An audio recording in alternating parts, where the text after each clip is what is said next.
Pérou News aujourd'hui, tout ce que vous devez savoir sur le Pérou. Le déclin de l'équipe péruvienne de volley-ball, dernière des pré-olympiques et sud-américaines 2023, le résumé d'une triste année à oublier.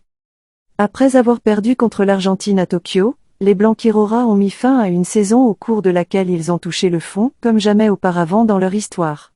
Jamais auparavant vous n'aviez été aussi proche du coucher de soleil et des ombres.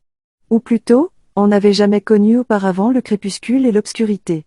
Avec sa récente participation aux pré-olympiques de volley-ball à Tokyo, au Japon, l'équipe péruvienne a fini de confirmer une crise profonde dont il sera extrêmement difficile de se relever. Sans vouloir être fataliste, le déclin du volley-ball péruvien ne peut être nié. Les jours de gloire sont loin derrière nous, et il sera assez difficile de retrouver l'essence triomphante qu'avait autrefois la Blanquirora.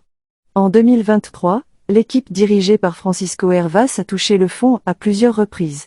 Même s'il y avait déjà des signes clairs que la situation était devenue compliquée, rares étaient ceux qui imaginaient que cela deviendrait intenable. Les critiques sont devenues quotidiennes et la plupart d'entre elles ont désigné l'entraîneur espagnol comme le coupable. Peut-il être défendu? Peut-il être excusé? Peut-être que la Fédération péruvienne de volley-ball, FPV, ne dispose pas de beaucoup de ressources et souffre d'une crise au-delà de l'économie qui empêche quiconque de travailler confortablement. Mais Hervás a eu plus d'une occasion de se racheter et n'a pas pu le faire. Tout le contraire. Il a amené l'équipe de mal en pis. Depuis qu'il a pris les rênes de l'équipe nationale en septembre 2018, l'entraîneur espagnol n'a pas réussi à valoriser le bicolore comme il l'espérait, il n'a pas répondu aux attentes, ni hautes ni basses, et n'a pas remporté de succès sportif qui puisse soutenir son rester dans l'équipe, sur le banc national. Les seules lueurs sur le chemin étaient le podium au championnat sud-américain de 2019, 3e, et une médaille d'or aux Jeux sud-américains de 2022. Après cela, plus rien n'a été gagné.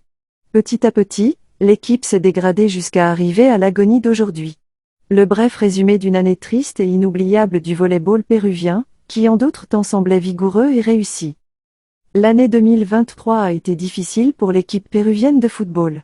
Cela a commencé avec la nouvelle positive de son inclusion dans les pré-olympiques de Paris 2024, mais les résultats lors des matchs amicaux et des compétitions comme la Coupe panaméricaine et le championnat sud-américain ont été décevants.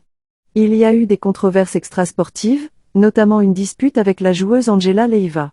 L'équipe a terminé l'année à la dernière place des pré-olympiques et sa position au classement mondial a chuté de manière significative. Pérou News aujourd'hui, suivez-nous sur Facebook et Instagram.